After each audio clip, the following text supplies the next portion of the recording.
What if everything you believed about success was backwards? What if being intelligent, moral, and honest are actually the very qualities keeping you from achieving real influence in this world? In recent decades, we've witnessed a pattern that defies conventional wisdom. Reality TV personalities defeat seasoned politicians. YouTubers become more influential than traditional experts. Cryptocurrency promoters convince millions to invest in digital assets they don't understand. Meanwhile, brilliant scientists struggle to communicate climate change. Qualified economists can't convince people about policy benefits, and experienced teachers watch students follow social media experts instead. This isn't random chaos, it's human psychology in action, following patterns that have remained consistent for centuries. Decades of research, including the famous work of David Dunning and Justin Kruger, reveals why this happens. Incompetent people consistently overestimate their abilities, while the truly competent underestimate theirs. The less you know, the bolder you act. The more you understand, the more you doubt yourself. Intellectuals are full of hesitation. Fools are full of certainty. And here's the brutal truth that changes everything. Confidence sells. Always. 5 centuries ago, Niccolò Machiavelli noticed this exact pattern in The Prince. The vulgar crowd always is taken by appearances, and the world consists chiefly of the vulgar.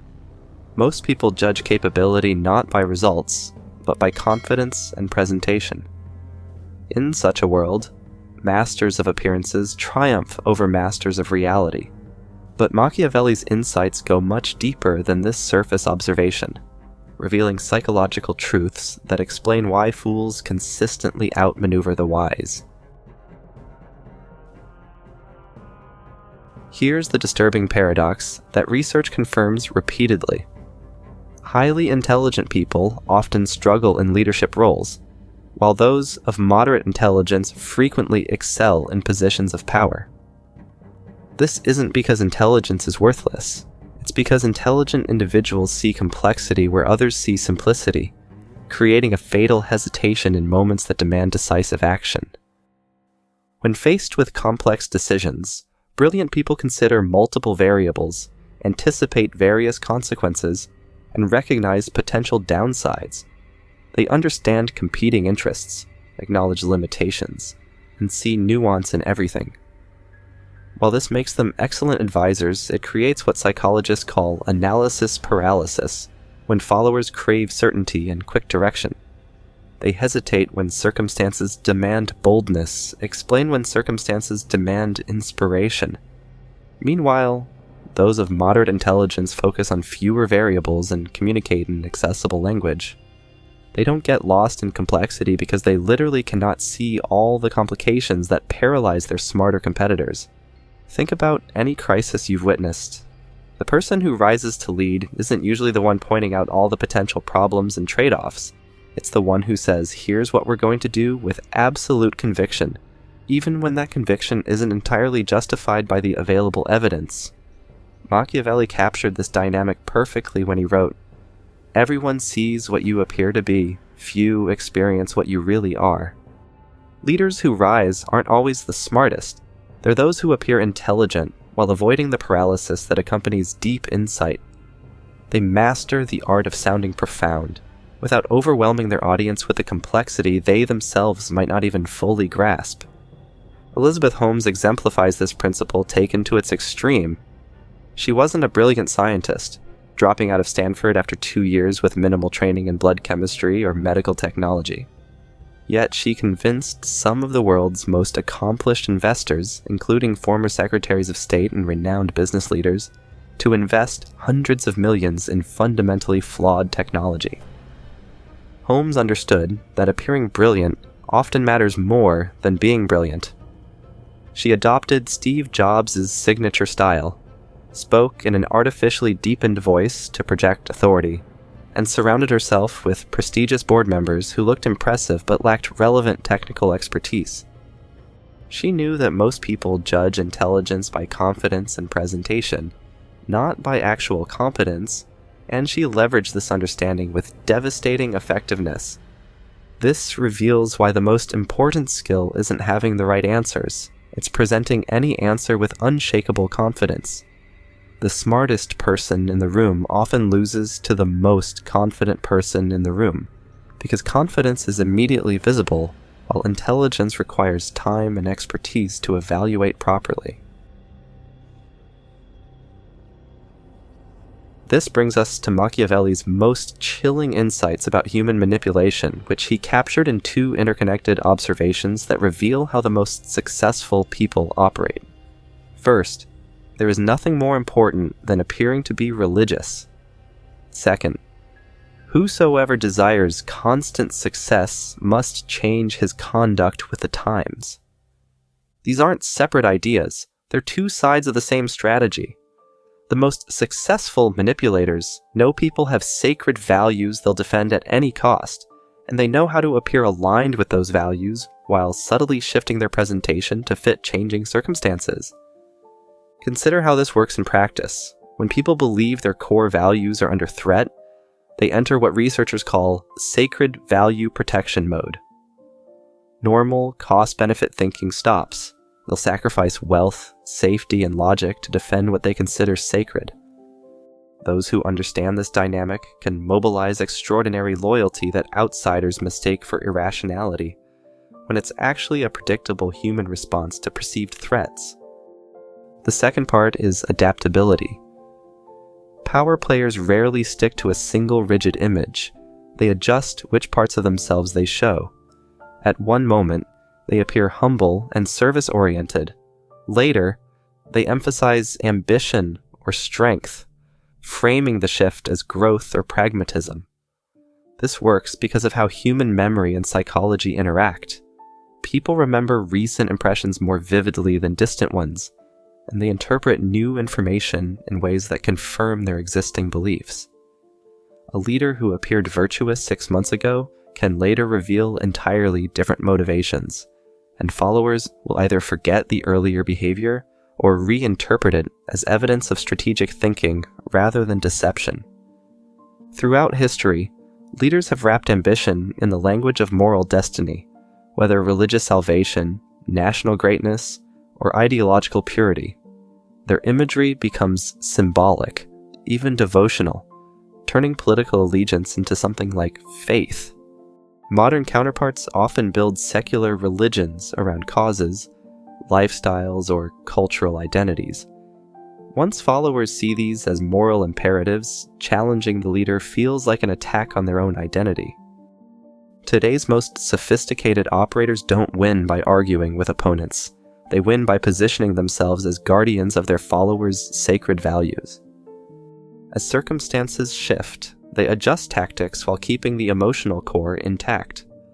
Contradictions become signs of strategic genius rather than hypocrisy, and supporters feel clever for staying loyal. This psychological sophistication leads directly to what might be Machiavelli's most practically useful insight. Never attempt to win by force what can be won by deception. This isn't about outright lies, it's about understanding that the smartest victories happen when your opponents defeat themselves, convinced they're making independent choices. The psychology behind this strategy emerges from cognitive load theory. When people face complex or high-pressure situations, they rely on mental shortcuts rather than careful analysis. Those who understand this can subtly steer outcomes by controlling the context, the available information, and the emotional frame through which others interpret events. Frank Abagnale's legendary exploits illustrate this principle perfectly. He didn't steal money through force, he gained trust, authority, and access through strategic presentation. Wearing a pilot's uniform granted him free flights and VIP treatment. Speaking confidently about medical procedures he'd merely memorized gave him access to hospitals and resources. He never forced compliance. Instead, he created circumstances where people voluntarily granted him privileges and authority. Modern applications of this principle appear everywhere once you recognize the pattern. Successful negotiators don't win through superior arguments.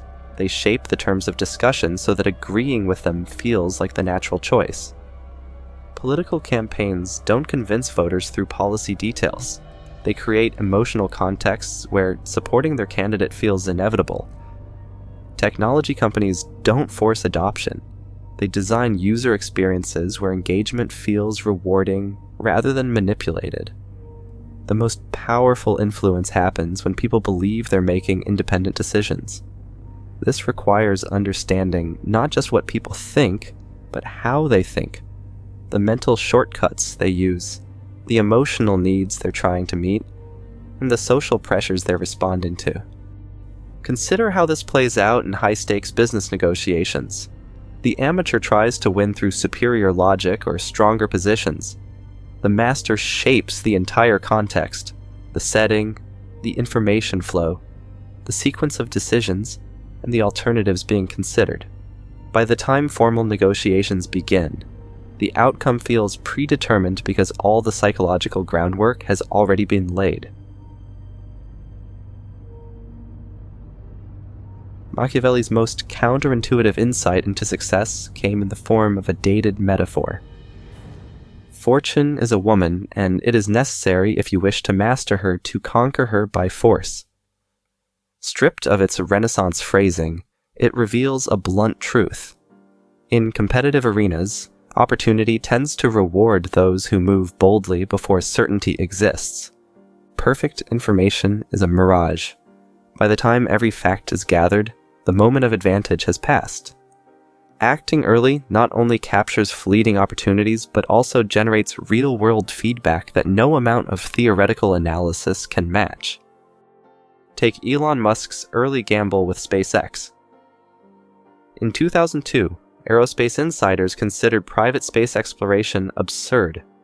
Industry giants like Boeing and Lockheed Martin had decades of experience, deep government ties, and seemingly unshakable dominance. Rational analysis said Musk, a man whose fortune came from PayPal, not rockets, had no business in the field. Yet while veterans ran endless risk calculations, Musk acted. He recruited top engineers from established aerospace firms, taught himself rocket science intensively for months rather than years, and in 2006 launched SpaceX's first rocket, which promptly exploded. The second and third met the same fate. Conventional wisdom said to walk away. Instead, Musk pushed forward, all while simultaneously launching Tesla in an industry where dozens of electric car startups had already gone bankrupt. Critics called him reckless, unfocused, even delusional. But each failure brought irreplaceable lessons. While competitors were still studying the market conditions, SpaceX was reshaping them. By 2020, the company had become the global leader in private spaceflight, transforming an industry that had remained stagnant for decades. This same dynamic plays out across disciplines. Academic researchers who release preliminary findings often advance faster than those who wait for flawless studies. Artists who share imperfect work and refine it through audience feedback outpace perfectionists who hide their creations. Entrepreneurs who launch quickly and adapt beat those who spend years perfecting a product in isolation. The point isn't that recklessness always wins, it's that calculated boldness under uncertainty often outperforms endless preparation. The most successful aren't necessarily the smartest. They're the ones who act when the moment matters, gathering just enough information to make an informed bet.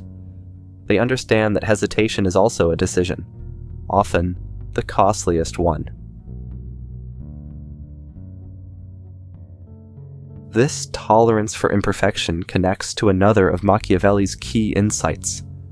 Wisdom consists of knowing how to distinguish the nature of trouble, and in choosing the lesser evil.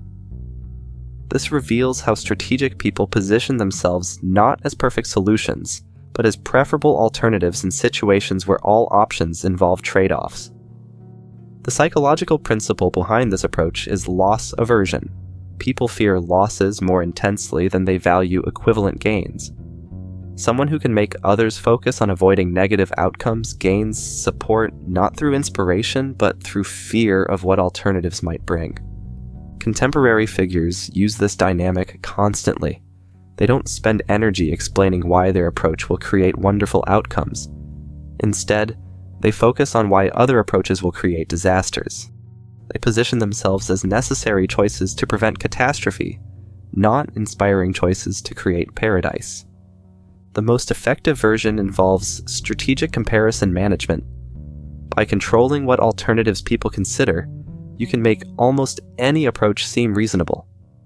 Someone might acknowledge that their methods seem harsh, but frame them as restraint compared to what historical extremists have done.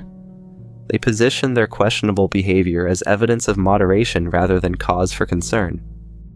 This works because human psychology processes relative comparisons more easily than absolute evaluations. Most people struggle to determine whether something meets ideal standards in isolation, but they can easily decide whether it seems better or worse than available alternatives. Control the comparison points, and you control the perception of your own reasonableness. Modern examples appear throughout business and politics. Candidates rarely argue they're perfect. They argue they're better than the opposition. Companies don't claim their products are flawless. They emphasize how much worse competing options would be. This shifts conversations from absolute standards to relative comparisons, where almost anyone can appear reasonable if the alternatives are framed dramatically enough.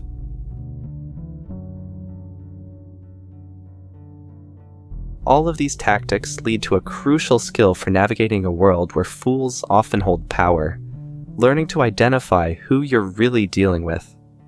Machiavelli provided the key. The first method for estimating the intelligence of a ruler is to look at the men he has around him.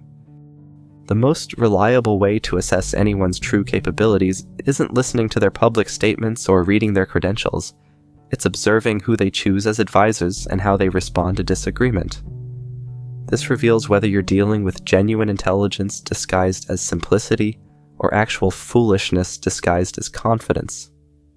Truly intelligent people actively seek advisors who challenge their assumptions, provide expertise they lack, and present uncomfortable information. They create systems that reward honest feedback, even when it contradicts their preferences. They want to be surrounded by people who make them smarter, not people who make them feel smart. In contrast, insecure or fundamentally limited people surround themselves with validators who confirm their existing beliefs and avoid presenting complications that might require difficult decisions. They engineer their own ignorance by creating echo chambers that amplify their biases and blind them to emerging threats or opportunities. Winston Churchill exemplified the intelligent approach despite his strong personality. He deliberately sought advisors who would argue with him rather than agree with him. His war cabinet included political rivals and military leaders who frequently challenged his ideas. This team of rivals approach helped him make better decisions because he encountered perspectives that tested his thinking rather than confirming his instincts. Psychology research on groupthink confirms why this matters. Decision-making groups insulated from dissent make significantly poorer choices because members self-censor to maintain harmony. Leaders who avoid dissenting voices risk falling into feedback loops where loyalty trumps competence and critical information never reaches the top. Watch how people handle contradiction and criticism. Do they engage with the strongest versions of opposing arguments, or dismiss criticism without consideration? Do their advisors come from diverse backgrounds with complementary expertise? Or are they chosen primarily for agreement and loyalty? This brings us to one of Machiavelli's most cynical observations about how power really works. A prince never lacks legitimate reasons to break his promise. The masses rarely notice broken promises if handled skillfully because most people don't demand excellence from their leaders. They simply want to avoid feeling actively harmed or completely ignored. Historical examples reveal how this dynamic operates across cultures and centuries. Populist leaders rise by positioning themselves as champions of ordinary people, providing just enough material benefits and symbolic recognition to maintain loyalty while pursuing primarily different priorities behind the scenes. Consider how this pattern typically unfolds. A charismatic figure emerges, speaking the language of the common people, promising to fight against established elites and special interests. They hold massive rallies where supporters feel seen and heard by someone powerful. They provide some tangible benefits, higher wages, better conditions, symbolic victories that demonstrate they care about popular concerns. But behind this populist facade, the same leaders often systematically concentrate power, silence opposition voices, and enrich their inner circles. The working classes don't notice or object because they're receiving enough benefits and recognition to feel that someone finally represents their interests. This works because of how human psychology processes political relationships. People form emotional attachments to leaders who make them feel valued and heard. Symbolic gestures often matter more than policy details. Once supporters develop emotional investment in a leader, they'll rationalize contradictions rather than admit they were wrong about their champion. The psychological mechanisms involve status quo bias combined with what researchers call satisficing behavior. People prefer familiar problems to unfamiliar solutions, and they'll accept adequate outcomes rather than demanding optimal ones. Someone who provides stability and symbolic attention to popular concerns can maintain power while gradually shifting resources toward other priorities. Many successful people begin genuinely focused on service, but become more self-interested as they gain experience with power. The crucial insight is that this transition often remains invisible to supporters because they continue providing just enough symbolic attention to popular concerns to maintain the appearance of caring. These patterns persist across centuries and cultures because they reflect fundamental aspects of human psychology rather than temporary problems that education might solve. As Machiavelli observed, men judge generally more by the eye than by the hand, for everyone can see and few can feel. People consistently choose confidence over competence, simplicity over accuracy, and emotional comfort over difficult truth when making quick judgments about authority and influence. This happens because our brains evolved to make fast decisions based on limited information, not to carefully analyze complex modern situations. The implications challenge everything we'd like to believe about merit and fairness. Our institutions, markets, and democratic systems often reward people who understand psychological dynamics better than those who understand complex technical problems. The most important decisions frequently get made by those who excel at gaining power, rather than those who excel at using it wisely. What if the fools aren't actually lacking sophistication, but have discovered something about human nature that genuinely wise people refuse to accept? From ancient forums to modern boardrooms, from medieval courts to social media platforms, the same dynamics play out repeatedly. Those who appear simple often possess a different kind of intelligence, an intuitive understanding of how people actually make decisions versus how we pretend they should make decisions.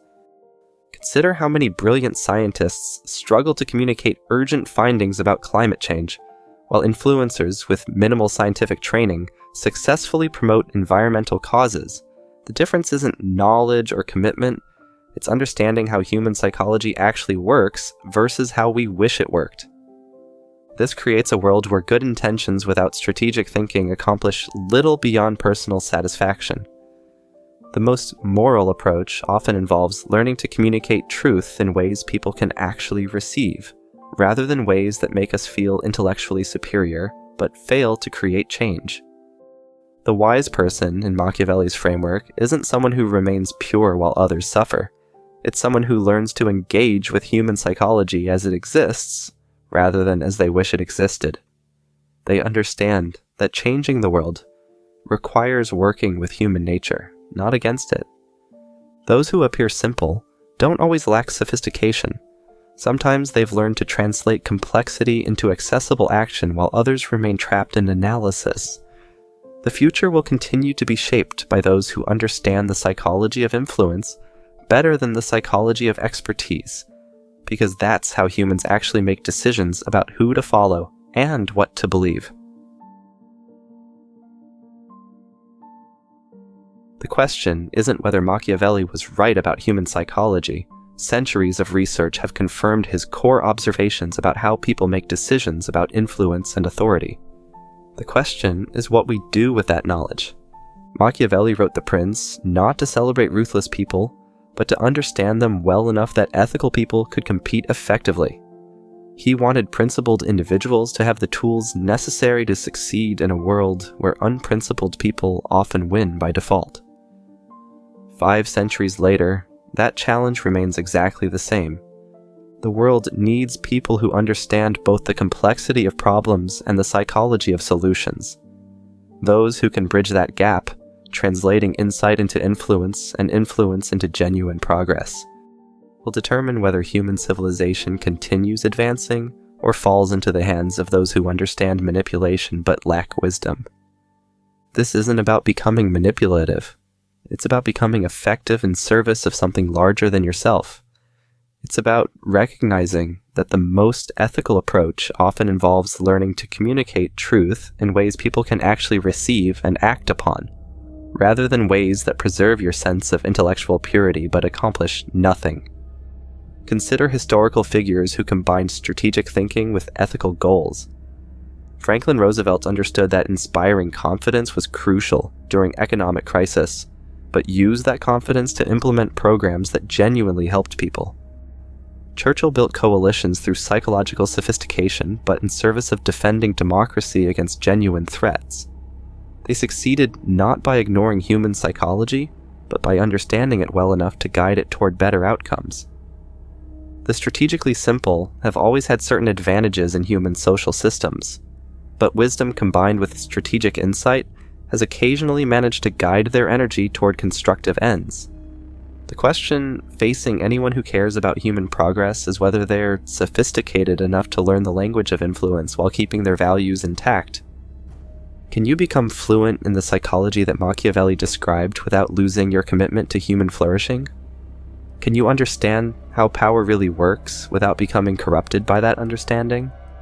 The future may well depend on whether enough people can answer yes to both questions. Because in the end, the world needs leaders who combine Machiavellian insight with genuine virtue, people strategic enough to win and wise enough to use victory for the common good. Understanding these psychological dynamics is the first step toward either using them ethically or protecting yourself from those who don't.